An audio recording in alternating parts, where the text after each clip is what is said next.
ಶಾಲಾ ಮೇಲ್ಛಾವಣಿ ಕುಸಿದು ಬಾಲಕಿಯ ಕಾಲಿಗೆ ಗಾಯ ಆಗಿತ್ತು, ವಿದ್ಯಾರ್ಥಿನಿಯ ಕಾಲಿಗೆ ಗಾಯ ಆಗಿತ್ತು. ಈ ಘಟನೆಗೆ ಸಂಬಂಧಿಸಿದಂತೆ, ಈ ಪ್ರಕರಣಕ್ಕೆ ಸಂಬಂಧಿಸಿದಂತೆ ಮುಖ್ಯ ಶಿಕ್ಷಕನನ್ನ ಅಮಾನತು ಮಾಡಲಾಗಿದೆ ಎನ್ನುವಂತ ಮಾಹಿತಿ ಸಿಕ್ಕಿದೆ. ದೇವದುರ್ಗ ಕನ್ಯಾ ಪ್ರಾಥಮಿಕ ಶಾಲೆಯಲ್ಲಿ ನಡೆದಿರುವಂತಹ ಘಟನೆ ಇದು. ಈ ಶಾಲೆಯ ಮುಖ್ಯ ಶಿಕ್ಷಕರನ್ನ ಅಮಾನತು ಮಾಡಲಾಗಿದೆ. ಪ್ರಭಾರಿ ಮುಖ್ಯ ಗುರುಗಳು ದೇವರಾಜ್ ಅಮಾನತು ಮಾಡಿ ಆದೇಶವನ್ನು ಹೊರಡಿಸಲಾಗಿದೆ. ಕೆಡಿ ಬಡಿಗೇರ ರಾಯಚೂರು ಡಿಡಿಪಿಐಯಿಂದ ಈ ಅಮಾನತು ಆದೇಶ ಹೊರಬಿದ್ದಿದೆ. ರಾಯಚೂರಿನ ದೇವದುರ್ಗದಲ್ಲಿ ಶಾಲಾ ತರಗತಿ ವೇಳೆ ಮೇಲ್ಛಾವಣಿ ಕುಸಿತಗೊಂಡಿತ್ತು.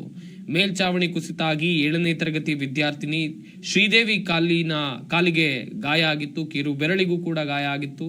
ಸದ್ಯ ಇದೇ ಪ್ರಕರಣಕ್ಕೆ ಸಂಬಂಧಿಸಿದಂತೆ ಶಾಲಾ ಮುಖ್ಯ ಶಿಕ್ಷಕರನ್ನ ಅಮಾನತು ಮಾಡಲಾಗಿದೆ ಎನ್ನುವಂಥದ್ದು ಗೊತ್ತಾಗ್ತಾ ಇದೆ.